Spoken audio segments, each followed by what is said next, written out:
Joining us right now is Eric Osterhaus to talk about the markets, and this time we're going to talk about the livestock markets because as consumers of the grains, they are also directly affected by what's going on in that grain market.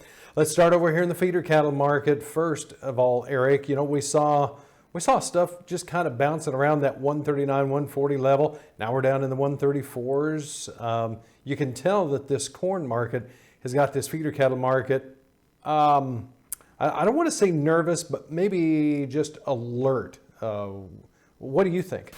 Yeah, I mean, it's obvious that that corn market has had an effect. It's certainly added to it. I mean, we knew a month or 2 months ago that the big money that's out there that we talk so much about was very long the cattle markets, live and the feeders as well, and very short the grains, and they've obviously reversed those positions by and large.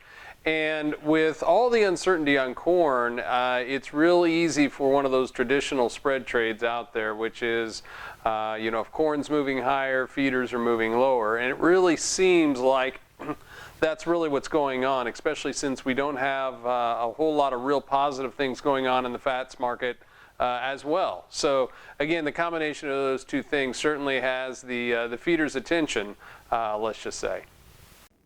Okay, and is there a direct correlation between that feeder market being a little bit weaker and this pullback in the live cattle market? Or do you think that maybe it goes back to a demand issue that's probably making more of a difference?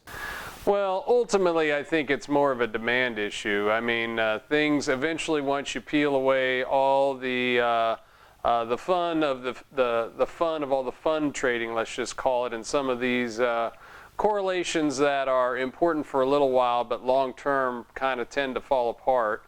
And I guess with the feeders, I would think that's true, that we need the fundamentals to change around really to get to that market to bounce back off the lows. The technicals look like we're trying to test the bottom again, and we hope that we hold it. And maybe if we can just see a little friendly information on the demand side, we would finally get that little pop. I think we need it at this point. It seems overdone, let's just say, to the downside. Yeah, but Eric, don't you think part of that has to do with the weather? Well, certainly the weather's has been the overriding issue this year. You do look, it's kind of funny how, I don't know if it's funny, but how we were talking so much here just a few short weeks ago about all these losses that we had in cattle numbers due to flooding and other things. And that news event, it's just funny, you can see how it works, but that news event has faded. But the results of that and those losses of the cattle still have to be real, yet you certainly don't see it reflected in today's prices.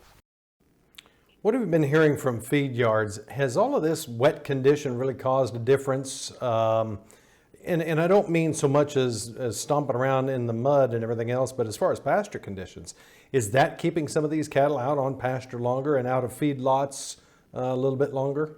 Yeah, I really, that's a great point. I absolutely think that's what's going on. I mean, certainly grass is in plentiful supply this year, as opposed really to kind of this time last year. And certainly for a lot of the producers, it's easier just to leave them out there on the grass right at the moment than bring them into the lot. And so I think you're seeing a little bit of those numbers start to suffer. So yes, that is a very good point. What did you hear also out as far as the wheat in Oklahoma? I was hearing that a lot of that wheat was where they would traditionally pull those cattle off there in the spring. They just left them on there and went ahead and grazed that wheat off. Would that have made a big difference in this market? I think it could, and I do think that happened in not just Oklahoma, but in some other areas as well, is that looking at where prices were at that time, it was a pretty easy decision for some just to decide to go ahead and leave those cattle out there and graze it on out. And I do believe that those numbers certainly were affected by that. All right. 30 seconds here left. What do you think of the pork market? Well, I think it's stuck. We've built all this supply. We see hints and rumors that China needs the pork supplies. They are throwing it out as kind of a carrot. We'll buy some pork from you as a way to start maybe the trade negotiations going again. We seem very reluctant to allow pork to kind of run the show, or even beans for that matter, as just a carrot to throw out there that we accept in order to move forward on the larger trade negotiation that we're going through. So still feels like a longer term good story, just not trading it yet. Okay, what's the web address? www.myagadvisor.com. Eric Osterhaus with us, Paragon Ag Advisors, Silver Lake, Kansas. More is coming up. Stay with us.